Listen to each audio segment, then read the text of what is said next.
Hello, beautiful moms and entrepreneurs. My name is Charisse Walker, and I'm your host of the Unbreakable Mompreneurs podcast. This is a place where we come together to learn, grow, and inspire. So sit back, relax, and let's get started.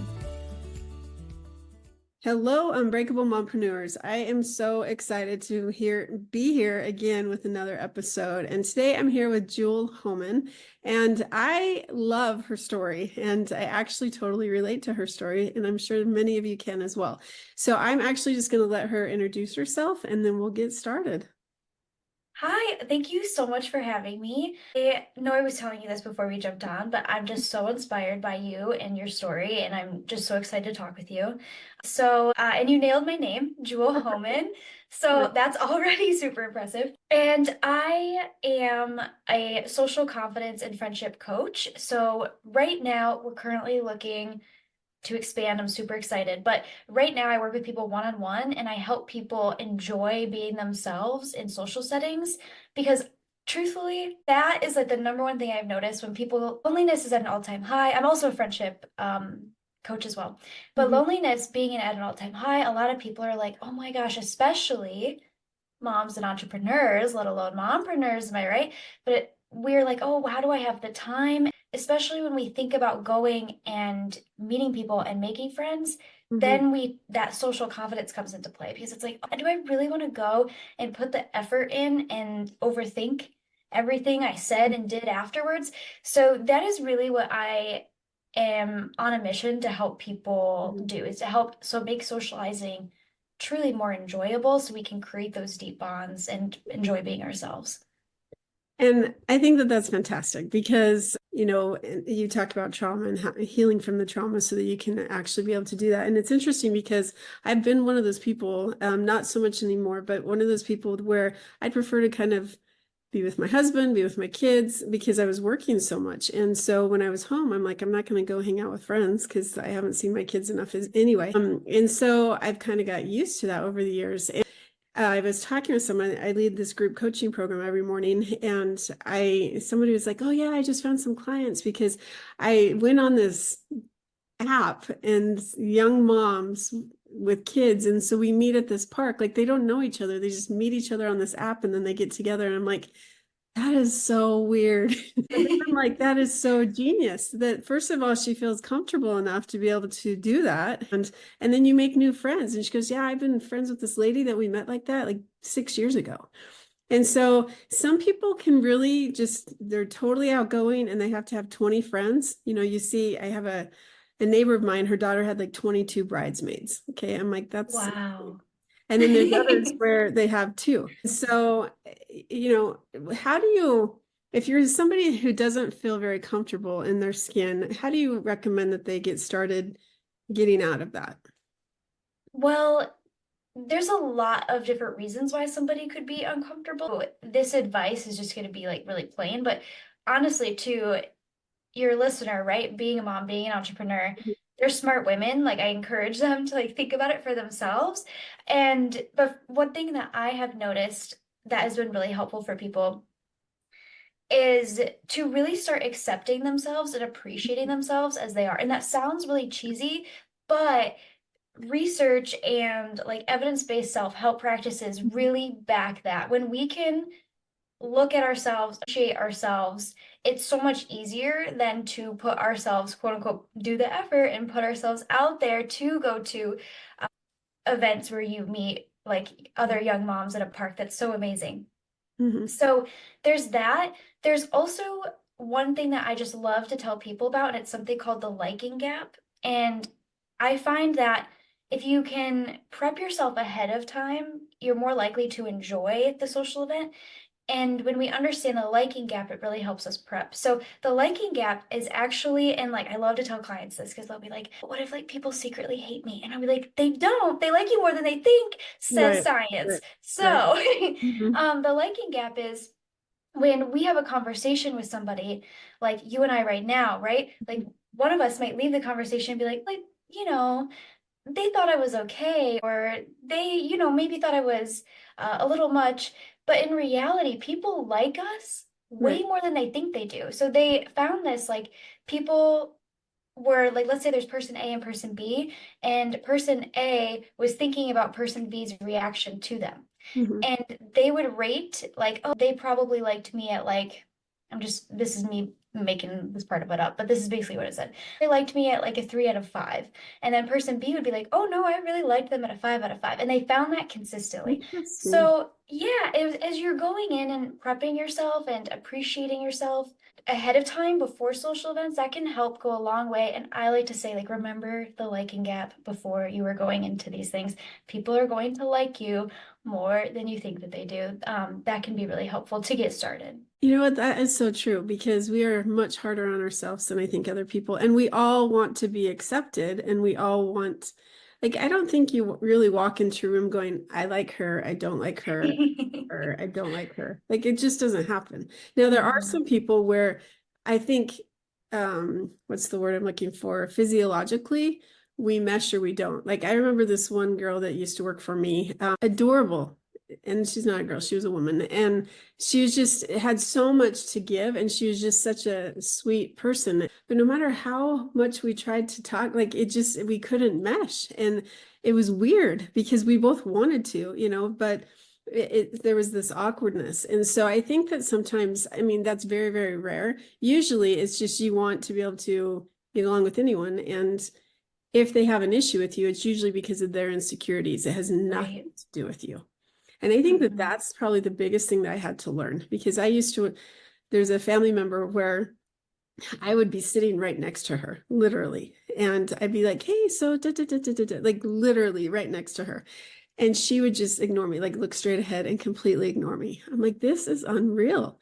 And I realized again, I was like 40 pounds lighter and she was very heavy. And it was her own insecurities. And then when I got heavy, now she like these my BFF. And so Mm. I Wow. think that it's other people's insecurities that we have to remember, not ours. Yes. And I think that's what happens so often. A lot of times, what I've noticed for my people Mhm. anyway, and my people tend to be around, like, I have clients from 14 to 62, but my clients most of the time are around like their mid 20s, mid 30s. One thing I've noticed, especially with them, is they tend to be social perfectionists as well. And so, what that really means is that they go into a social event and they're like, I got to say the right thing at the right time in the right way to get the response to know that I'm doing a good job and that I'm likable and charismatic. And this is why accepting and appreciating ourselves is so important, but also that's never going to happen. Like, nowadays, I think I'm a very charismatic person and I fumble all of the time. Like, I like to joke, like, Beyonce fumbles, like Taylor Swift fumbles. We're never going to get it right, like, quote unquote, get it right all the time and be socially perfect. And that alone is, I've noticed, like, a really radical mindset shift for my people. And I think we all fumble because we're all human and we're not Right. perfect. And we're used Right. to seeing like the Facebook perfection. But have you seen that picture where here's the picture, but let's zoom out, here's the real picture? And so, Mhm. I mean, that's what we have to remember is nobody's perfect. And so you just have to make sure that you remember that and keep telling yourself that. Yes. They're human just like me.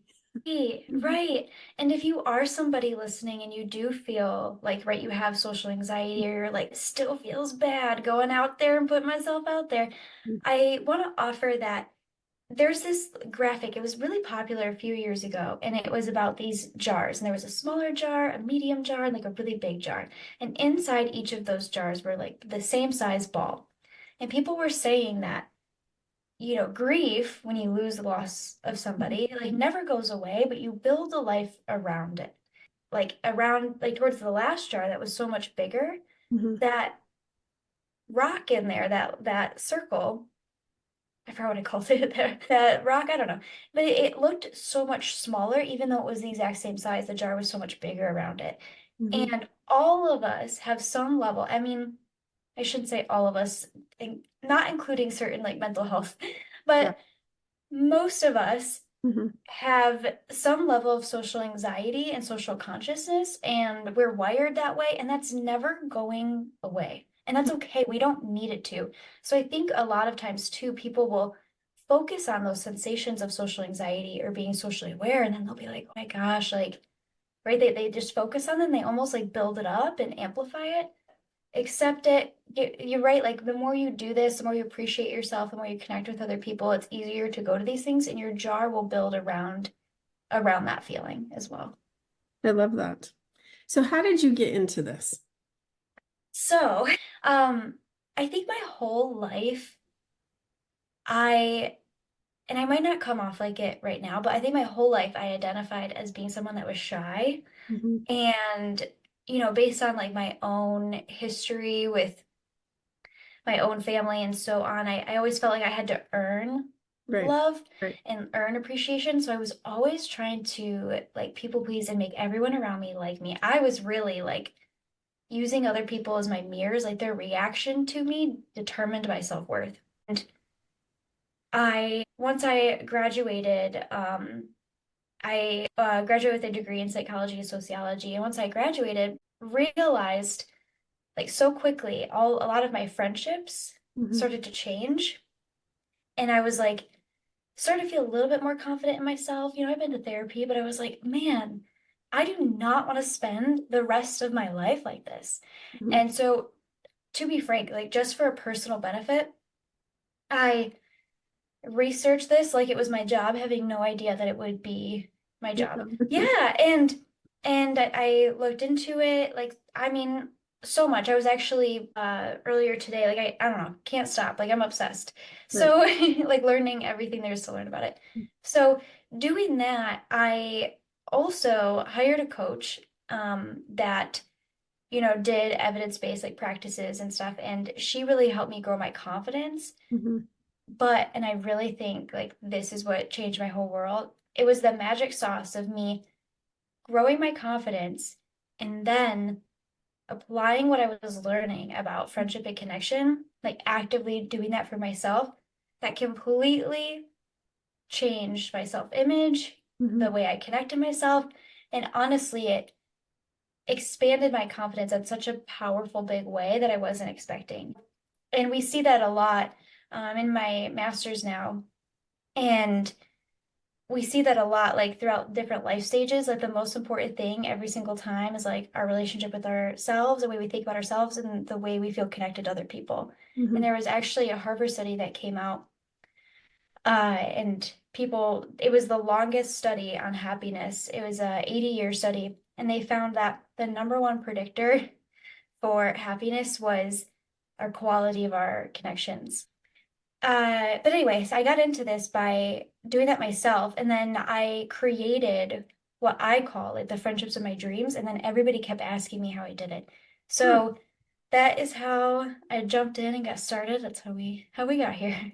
Okay, so to unpack that, I think that first of all, you had an issue that you were dealing with, right? And so Mhm. then you got into like, okay, how can I help myself? And then it became your passion project and your interest. And I think that as an entrepreneur, that's kind of how things get started in businesses, right? It might start as a hobby or it might start as something that you just start researching, then it morphs into this thing that it's like it's your purpose, and that's why. And so I think there are so many people, and that's why I was happy to have you on, that deal with this on a daily basis.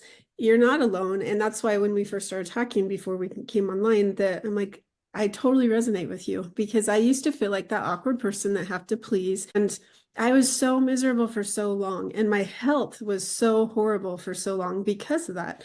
And so when we are not our authentic self and we sit there and try to people please, that is the issue that we start to run into. And, the number one thing I tell my kids all the time, besides don't lie to me, is, and it goes along with that, is be your true self. I grew up very religious. I am very religious. And I've taught my kids to be that way. But, I have one that has chosen not to go that path right now. And that's his choice. And so what I say to him is you have to like, just don't sit on a fence. You have to just choose. And if you don't, like, don't try to please somebody, but you need to be authentic. If you know you're supposed to be doing this and you're doing this instead, that's not okay either, right? You have to be authentic and do what that you feel is right in yourself, whatever that may be. Now I say that with the asterisk because if you want to go rob a bank, that I'm not giving you permission to go rob a bank. But it's really trying to find out who you are so that you can then be happy with yourself so that then you can help other people. And that's what you've done is you found your peace and now you want to help other people find that same peace, right? Yeah, absolutely. Absolutely. And I totally agree with you. I think a lot of entrepreneurs have that story. And I will say too, one thing that, and this is just like a personal observation, Mhm. we, you know, for years and years and years, like before like our quote unquote like modern society, if you will, like when we were like when humans were in tribes, Yeah. it was really important to belong. It Mhm. was one of our number one reasons why we survived was belonging to a group, was working together and like to contribute to that group. Like, Right. and I think we see that with entrepreneurs, especially today, is I want to do this because I want to contribute in whatever way that might be, contribute to the society, to this group that I belong in. So I really think it's like part of our DNA. We're wired to connect this way. And a Mhm. huge part of that is being your authentic self. Like in Yeah. order to connect, you have to be seen in your authentic self. And I think I cannot tell you how many people I've had on lately, and they've all hired coaches. And so, I mean, I cannot stress the importance of hiring a coach for so many reasons. But in addition to hiring a coach, you also need to have a group, a tribe, as you talked about. I know it's not politically correct to say anymore, but it really is a tribe. If you go back to hunting and gathering society, that was their tribe, and that's how they survived. If you animals. They're in this group, and we'll call them a tribe. It could be a pod, it could be whatever. But you have to be able to, as you said, contribute. You can't be a consumer all the time. You need to contribute. And I think that's one of my reasons for doing this podcast, because it clearly takes a ton of time. That Mhm. you're not making any money from it, but it's trying to make a difference in other people's lives that can help them get through the day, or it can get through maybe something they're struggling with in their industry or in their business or in their family. And so those are the things that for me, it's what have I learned and what can I contribute so that you don't have to go through it, or maybe you have an example of what you could or should not do. Mhm. So, I think that that's important. Getting back to your relationships and helping being the relationship coach, I think that there's also people that because we're pleasers and we tend to want to help other people, some people latch on to us and it can be destructive. Here's a good example. I have a daughter who has a friend who, she's 10 years old, and this friend's like, hey, can she come over and play with me or paint my room? And they live an hour away, first of all. Second of all, like I was been super sick in the ER far too many times this week. So I'm like, no, I'm not feeling well. And so she's like, well, you have to drive her down, and then I'm gonna have to wait for her to paint this room and then come back. And furthermore, it's on Sunday, which is our family day. And so I said to this girl, no, it's Sunday, it's family day, and I don't feel well. And so this girl writes back like, fine, I guess I'll do it myself. I only want to do it with my capital letters, best friend, and to me, I took that as manipulative. Right. And so then a couple of days later, she's on the phone with this girl talking, and then we're hearing this conversation because she's on speaker, and it was very manipulative. Nobody likes me. I don't have any friends. I don't da da da da. I need you to da da da da da. And so we sat my little 10-year-old down and said, sweetie, this friend is not a friend. She is controlling, she's manipulative. And, so we can see it from the outside perspective. But now let's talk about ourselves. And we all have that person who has somebody like that. So, how do you know when a friendship is holding you back, and how do you release that? Yeah, I know that was a lot. really. No, no, no. Really good question. Really great example. And I want to preface this by saying too, so research has found over and over again that female friendships, especially, we have deeper emotional bonds compared to like male to male friendships. However, female friendships are much more fragile. We're Yeah. much more likely to end a friendship compared to men. Yeah. And I think at some level there are strengths that, however, we also know like it takes like about 200 hours to make like a best friend, like to make somebody, like to make like a really, really close bond. So what I want to offer to people is I'm going to say this next piece, but before I say that, I want to offer that like we can actually create deeper bonds through repair conversations and through connecting with people. And I'll give like a really quick example of that before I dive into it. So one of my best friends last summer reached out to me and she was like, "Hey, this is really like bothering me and I don't know how to like say this to you and like this I feel like you're not prioritizing our friendship." And the way she did it also was like she led with the connection. Like our relationship's important to me and like this is how I'm feeling. And when we lead with connection, we're so much more likely to create like a more connected conversation, connected bond.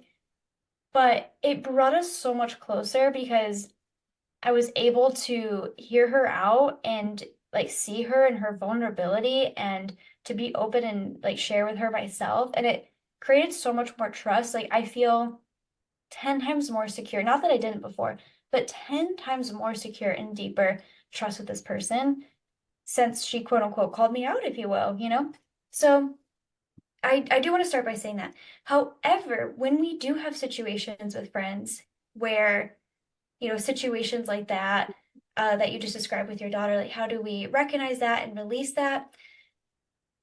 I mean, there's no one size fits all, but right, of course, ever. But I find that if you have tried to have like repair conversations or to just even be like, what's going on with you? Because like you were saying, it's never really about us. It's always about our own selves and our own noggins, right? Like, so if somebody's thinking something about us, it's really not about us.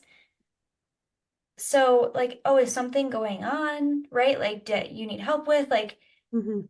I think those are really important things to do. However, at some point in time, like the example that you just gave, being upset and being like, I thought like you were my best friend and like no one likes me and like having someone basically put their responsibility of like their Mhm. feelings onto you, which we all do that a little bit, Yeah. but to have them do that in such a powerful way or a big way, I think we need to just really ask ourselves, like,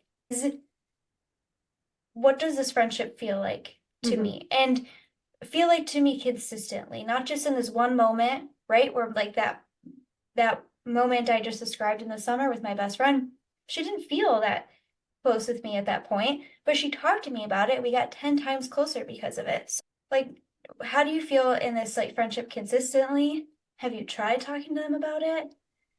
And I think ultimately it boils down like there's a framework that I have that I could find, but I think ultimately it boils down to right like trust yourself. Beautiful moms, remember, And you are women unbreakable. often Keep illuminating we the try to be world with your nice. strength, We try to pursuing be your like the dreams, night, and and we gotta remember reveling that in the like splendor of motherhood. at This some is point Charisse it's Walker, nicer bidding you farewell for to now. end a Stay friendship tuned like for that more empowering conversations on the because it's next when we episode let it of keep the going Unbreakable that more and more Mompreneurs problems come podcast. about, and then we're Until more then, likely to get keep angry shining and bright. and so on. Signing So off with love, I hope that Charisse helps. Walker. Like those like frame of mind, those questions, like how do I feel in this friendship consistently? Like your daughter, like being 10 years old. I'm not sure. I don't have a 10-year-old. I don't know. I don't have a lot of experience with 10-year-old. So, but like, how does she feel in that friendship consistently? Does she consistently feel guilty? Does she consistently feel, burdened? Has she tried talking about this with this person and there's no like comprehension there? Okay. Well, like, yeah, then it's time to move on because it ultimately, I really think we need to think about that as the nice way, the kind way, because truthfully too, what I have found for myself and even for some of my clients is that when we keep friendships like that, we're also not really helping that person grow either, right? Like, if it's, possible for them if they're able to, but it's also we're more likely to show up in ways that are unkind by keeping that friendship Mhm. on on our radar like that. So I call it a gimmick because I actually graduated in sociology as well. And I used to teach this class called group dynamics. And so my daughter, a couple years ago, when she was a senior in high school, and she had the same type of thing, this girl that constantly for attention would say these things. And I was so annoyed because we go to their house, they're all standing out. It's 11 o'clock at night. Oh, I'm afraid she's going to hurt herself. What should we do? And so they're standing outside for like 30 minutes. I'm like, you guys, this is ridiculous. So I walk up to the door. You can't do that. You can't do that. I walk up to the door, I knock on it. I'm like, if she's going to hurt herself, let's deal with this, right? And let's tell her parents or let's talk about it. And it was this gimmick. And so I bring out the book, I read it, and I talk about how it's a game people play. It's, oh, I feel so fat, because they want to hear somebody say, you're not fat, or I feel so this, because they wanted that validation, reassurance. And so a lot of times they don't realize they're doing it, but at the same time they are. And it's not healthy for you to, as you talked about, validate. And so that's the part that we have to be careful, because sometimes it is a serious situation and you can't make light of it. But other times it's just a manipulation tactic that people use subconsciously or consciously that they are saying and doing. And I love that you talk about the repair option with your friend, where she is giving an opportunity to repair your relationship instead of just ignoring you or letting it go. And somebody like that, if they're going to come and talk to me about it, and a lot of times you're not aware, 100% I will give like, thank you so much. I had no idea. And you usually do get closer if it's received correctly. Right, right. And a tip again that we can do for that this friend, I don't know whether or not she recognizes that she did this, but this is huge. If we lead the conversation with our intention of connection, we're so much more likely to get farther. And that's for like any kind of conversation. The way she led the conversation was she said, our friendship's really important to me. Yeah. And this is how I'm feeling.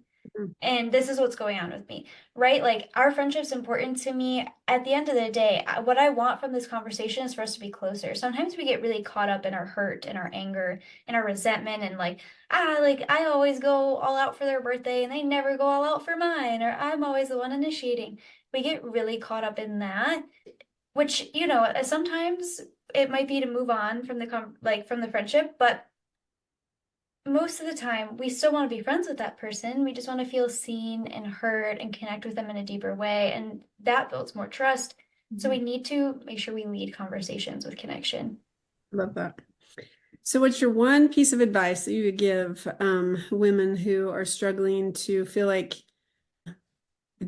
maybe I'm going to throw a different wrench in it, where they don't feel like, because there's always a community in the business that you're in or the industry that you're in. And so in order to be able to be more impactful, a lot of times you need to be able to fit into that community. So what would be your advice for somebody that doesn't feel like they're on the outside of it?